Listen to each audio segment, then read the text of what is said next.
7.1.1 is the 2020-14 request for extension of draft plan and subdivision update. We're going to have, I'm just going to read it and we'll pass it, and then we'll have Monica speak to it. Sorry, yeah.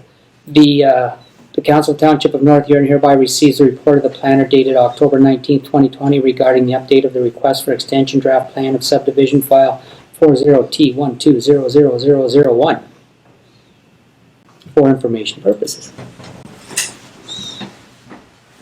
Do I have a mover? I have Kevin. Do I have a seconder? I have Chris. Okay, Monica. Thank you, Bree.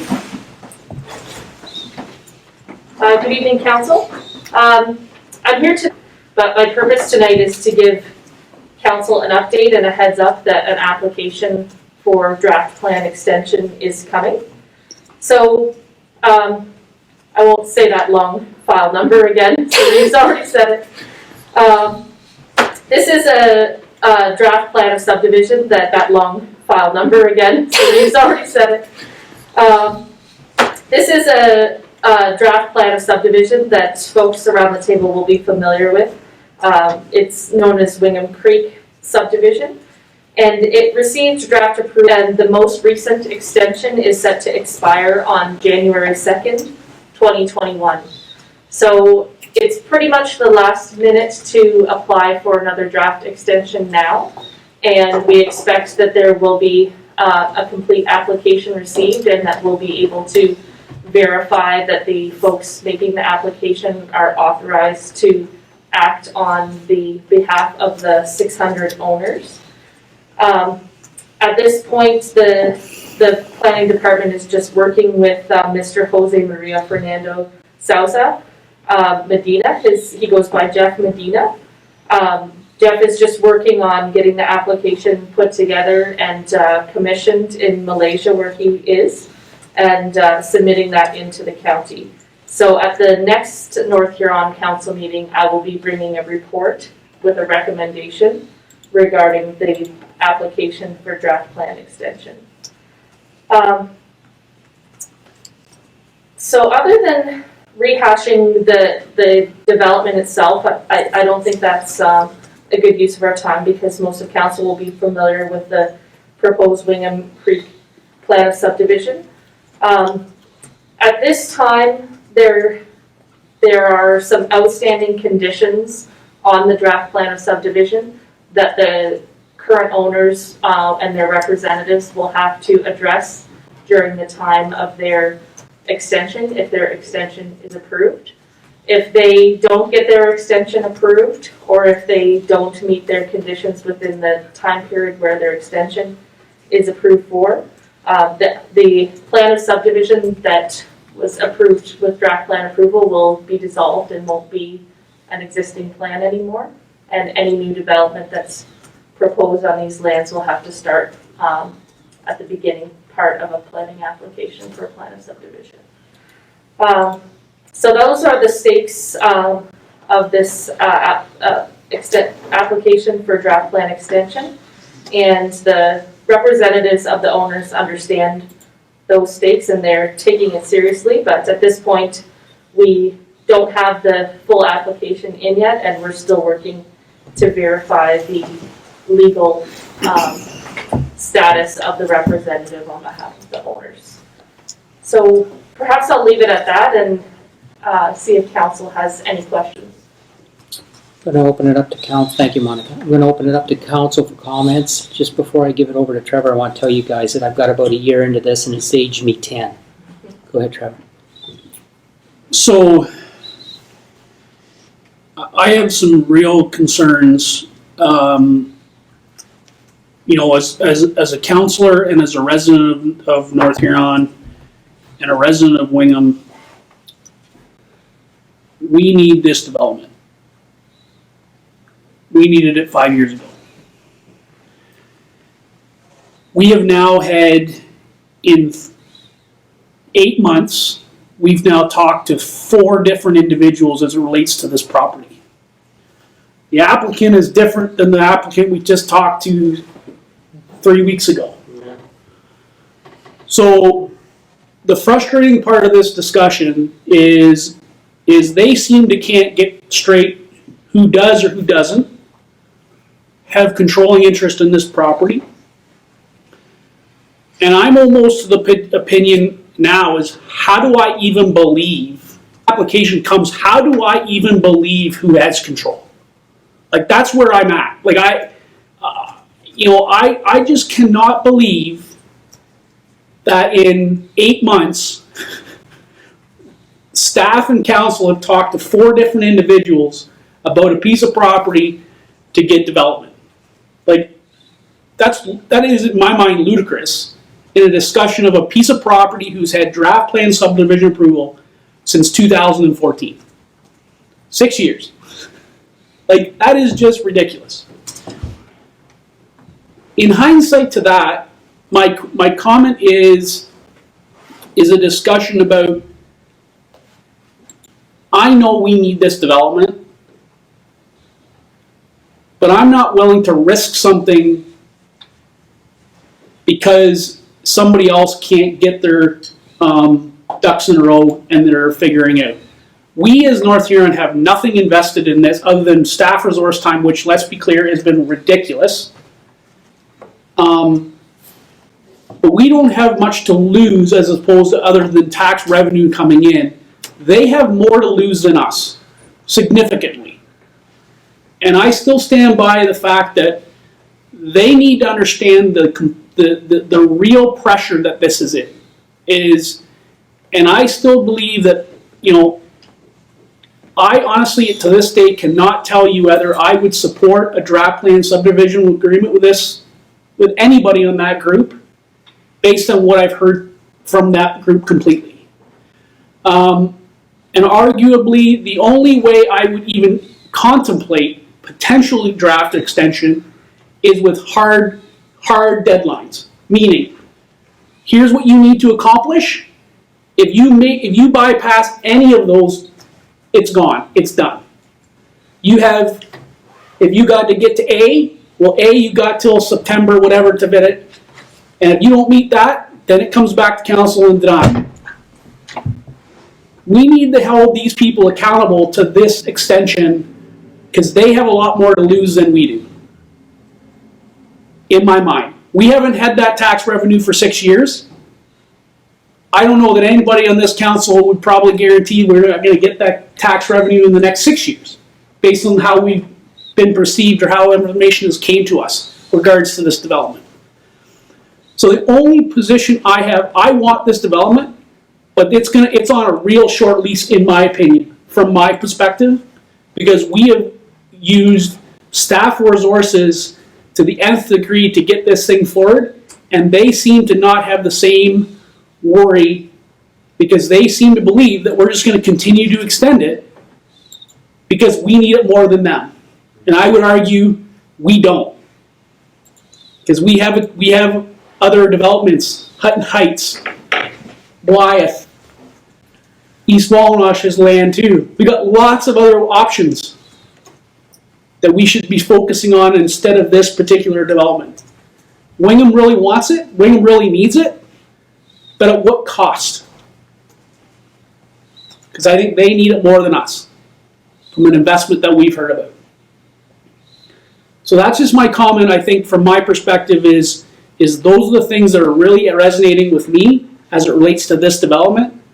And I think that they're going to have to come with a real sharp pencil in order to tell me how they're going to get from where they are today to a planned subdivision agreement and shovels in the ground, and then the conversation may talk. But if they don't have any of that, I will tell you right now that I will not be, my opinion will be not giving them extension. And that's my opinion. Thank you. Just before we go any further, I've been in so many closed meetings about this, so many open meetings, I'm a little afraid to talk in case I say, can we talk about what we're asking this group to come up with from a county and town point of view, or is that behind the scenes still? I think I can maybe speak to that. Just to help, it's just for Trevor, so. So, Yes, the township will have to negotiate a development agreement with the current representative from the owners. And I don't know if we can talk about the particulars of what would be in that development agreement. But you would be working with this new representative for the owners and the township staff that are part of negotiating that development agreement will be representing from the township side what you need in order to make the development work. For the application for draft plan extension, we won't be getting into those details. We will just simply be asking them to outline what conditions are still outstanding and how they intend to meet those conditions. So to Councillor Seep's point, the way that about how they intend to meet the conditions will influence the report that I bring and influence the recommendations, I think. Did you want to talk to that before I open it back up to the floor? Or? No, that's fine. Okay, thank you. Sorry, Kevin? Thank you, Monica, you, through your read. You answered one of my first question. Second question was the ability and the time frame. All the other representatives came before council and presented what their vision was and was face to face with us. Is it my understanding that that's not going to happen this time? Well, I spoke to the representatives on Zoom this morning, so it is possible to communicate with them, but they are in Malaysia, so they won't be coming to a physical council meeting. Just further for your reference, Kevin, the 640 people that own this are pretty well from Malaysia. Yeah, no, I knew I got a list of all the people that's that right, that have invested in it. No, mine is just you can usually tell when you ask someone a personal question or a personal question towards their project face to face, and you can tell whether they're sincere or whether they've got their things in a row or not. Thank you. That was just my question. Thank you, Paul. Yes, through you, Reeve. Monica, I think you more or less answered it. Deputy Reeve Sype asked you for the hard timelines that we got to have them. Will that be coming at the next meeting? Like, is that going to be corresponded to Mr. Medina? So that would be something that that could be a recommendation coming out of the presentation that I do at the next council meeting. If in reviewing my recommendation and reviewing what the applicants have put together in terms of their application for draft plan extension, if the township wanted to recommend some milestones. So for example, these applicants are talking about applying for a 1-year draft extension. But if within that 1 year you wanted to see X happen within the first 3 months, Y happen within the first 6 months, and so on and so forth, then you could make a recommendation that a condition be added to the draft plan conditions, that those requirements be met within those sub-timelines within the 1-year extension. Thank you. I'm going to give just a little bit. There's something I wanted to bring out, and I wasn't sure I could. And Dwayne and I had a sidebar moment here. This council's worked very hard on this. This council's worked harder than any other council on this. We have pushed and shoved, and we've had some good people representing them, and through no fault of our own, that's disappeared and others have come on. One of the recommendations or one of the commitments they'll have to make, or one of the things they have to do before it can come back before this council, is they have to have proof, legal proof that they represent, that they're the proper representation for A2A, Wingham Creek, call it what you like, because the problem's been all along from our understanding is that there was never enough votes for anybody except the original Weston group to do that, and nobody seems to know where the Weston group disappeared, so we can't get them to sign off on it. When I say we, they can't get them to sign off on it, and there's not been enough votes at any meeting to give the legal right for the person that's been representing them to actually represent them. No fault to their own, they thought they did. But this council and this staff are taking the unprecedented step of saying, prove it before we go any further. We're done. Just to follow up with Trevor, you're right, it's sinking like a sunset. Okay, Trevor. Oh, was somebody else first? Have we? Well, Trevor and then Chris. So as part of this draft plan subdivision, it's really more of a question or comment to Monica. As part of your recommendation, you are part of these planned subdivision agreements much more in depth than we as council are. Okay. So I guess my question is that if a person of this magnitude, of this group, where they are at in the process, are you able to provide council with whether their time, like, willing to, and this is only me, so I'm talking, I'm not willing to give them a year if they should be able to accomplish the tasks in 6 months. I want to say you have 6 months. Because what's happened is they've had 6 years, and they had 5, and they didn't do anything, or at least very little. So continuing to give them 1 year extensions isn't, in my mind, reasonable in the sense where if planning can tell me of the time what they have left to accomplish, is what they have left to accomplish is supposed to take in a normal sense 6 to 8 months, then I would be okay with maybe giving them 8 months. But I'm not going to give them a year. They're going to, like I said, in my respect, they're going to be on a short leash, but I need planning and development, in sense you and your team at Huron County, to give us that information as to whether what they have left adequately should take a year or should it take less. I guess that's the part that I don't know whether you may not know or because I know I can tell you right now I will not. I have no idea what they have left. Well, first of all, I have no idea what they have left. And 2, I have no idea how long some of those hurdles may take. Like, I wish they would take 2 weeks, but I understand the municipal government, and it's probably a lot longer than that. So I don't know if you're able to give us that that information as part of your recommendation. And if you are, I think that's important. At least it is to me. I don't know what the rest of council feels, but would be important to me. Yeah, through you, Reeve Bailey. Thank you, Deputy Reeve, for the question. I'm going to be perfectly frank with you. It's more than just the planning department that's involved in the parts that are the fulfilling of those conditions. So the value added and the expertise that planning and development brings to the table is largely focused on the part that precedes the draft plan approval, reviewing the design, conducting public meetings, making sure that the what I call the principle of development has been established. So should a residential development with this many units that are single detached, this many units that are multiple attached, should this type of a development go forward for the benefit of the community? And so we look at, will there be appropriate services available?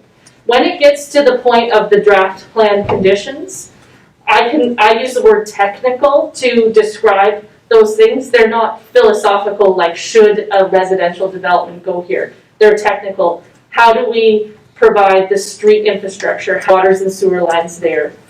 The thing is that that technical aspect, in my experience, and we don't do that many subdivisions, but in my experience, it can take a long time, even just to negotiate the particulars of what it's actually not usually the municipality's side that slows it down.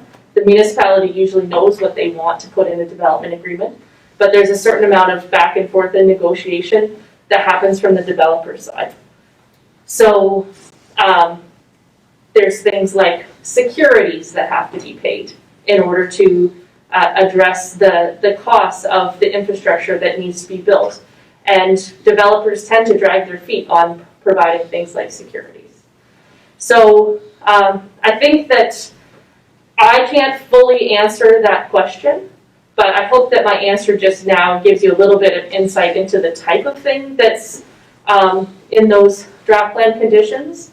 And I do agree with the comment that was made earlier. You're going to have to, planning and development is going to have to look at what's received from the applicants in terms of how realistic what they're providing is in terms of justifying their requested extension, and we will make a recommendation accordingly. When it comes to the value added that planning is looking at, the big question that we're asking ourselves as planners is granting this extension of a draft plan that was approved in 2014 out into 2020-21, too far away from the policy regime that approved that subdivision and the justification and philosophical, milieu of all those considerations that went into that approval. Has so much time passed that we're now so far away from the 2014 way of thinking and the public consultations that happened in 2014, that a new reality of 2021, 2022 should mean that they should and replan this thing. So that's more what my recommendation is based on. Less about the timing of addressing the technical considerations and more about whether we've gone too far away from the policy regime that justified this application in the first place. Thank you very much, Monica. Go ahead, Chris. Yeah, through you, Reeve. Thanks, Monica. You did touch on a couple of things. The security one was the rabbit hole I was going for. I don't know legally how far we can go, but like, how serious are these folks, So put your money where your mouth is. And I was wondering, I don't know, can we ask for a bond? Can we, some security that, I don't know, gives them more oomph to do their job. Of course, they get it back if they get their job done. I don't know if we can legally do that or not, but Through your Yeah. worship, we can collect securities as part of the agreement. there we go. Thank you, Christopher, or Kevin, sorry. I think it's to my 3 year. Being that the project has been out I will use the word outstanding for several years and gone into extensions, I would think that some of the, or if not all, the technical questions would have already been raised. We had the last fellow talking that they were going to be, shovel ready last August. So if you're going to be, we're anticipating being shovel ready in August, you would have had to answer all those technical questions. Rather than going back to the start, are any of those questions answered? Like, how closer are we to the end than starting over? Because if they've met some of those, I don't know what they would be and if they have, but I just think over that 6 or 7 years, 1 or 2 questions would have gotten asked, and that would have put the subdivision at least a step further into satisfying the conditions. If it's been now 6 or almost 7 years, and none of those technical questions have ever been answered, I can't see it being in the time frame of another 4 years. If that's the case, if they've never gone past just putting money into a project and never trying to go ahead with it. Through you, Reeve. My offering on that would be that until a development agreement is signed, it's subject to negotiation with that developer, and they could things that have been agreed to. So they'll probably say there's more than one way to skin a cat, and that they want to potentially talk about doing things differently.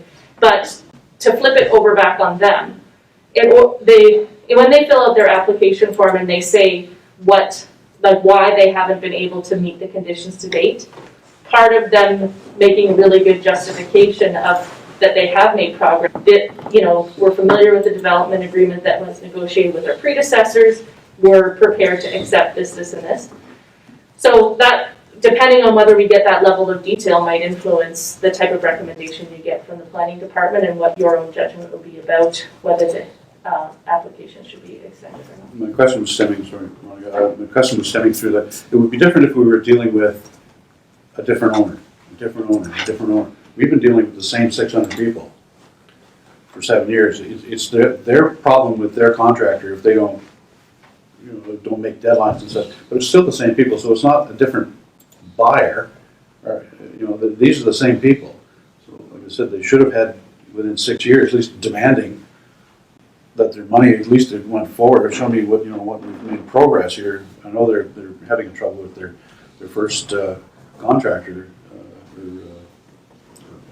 developer. But unfortunately, that's not North Huron's problem. That's their kitty cat. But we're still dealing with the same people. And if we're not getting any answers from the same people we haven't gotten in 6 years, I can't see getting an answer any different in the next 6. Anyone else? Go ahead, Trevor. I just want to follow up. So what I did hear from Monica is part of your recommendation, Monica. I'm going to maybe ask a question to Dwayne. As part of that recommendation, will you have some input as to what aspects of this agreement have not been reached and how long you think it would take to satisfy those arrangements for council's perspective? I guess I understand. Obviously, I completely understand, Monica, that you may not, from a planning perspective, may not have the technical answers to some of these questions, but the staff should. And so I'm wondering if it's a collaborative recommendation to council as it relates to this, because that's my position, is that I want a hard deadlines. Like I can't live with the giving them a year anymore. I need something more concrete, and I think ultimately, we have to get something for. I would either like to see this move forward or go off the agenda of this council to move on from, and that's where I sit on it. So I'm here. I'm seing Dwayne shake his head, so I'm just saying that I think that's part of the arrangement we can make. Yeah, through you, Reeve.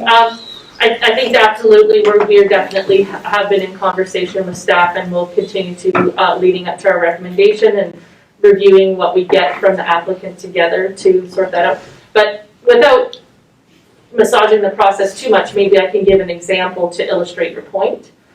So say council was inclined to recommend an extension for, say, a year, which say that's what the applicant is asking for, but you wanted to make some hard deadlines within that year. You could say something like a development agreement with securities paid will be accomplished within the first X number of months of that year. So there could be stipulations within that extension. And I could work with staff to see if there was something like that we would come up with as a recommendation. Thank you very much. Anyone else? Right, Chris? Through you, Reeve. Monica, can you go as far as saying we require 10 homes to be built by a particular date? Well, the Because they houses already can't be said that built they until everything's done, right? So, so if they got everything completed and the draft plan registered within the year, then they turned around and built 10 homes. We're past the point of them applying for extensions or anything like that. They're done, they're good, they're going. So no, I think it would have to be more like something to do with the different conditions that are on the draft plan approval, how far they've gotten with that. Thank you, Monica. Anyone else? Not seeing any.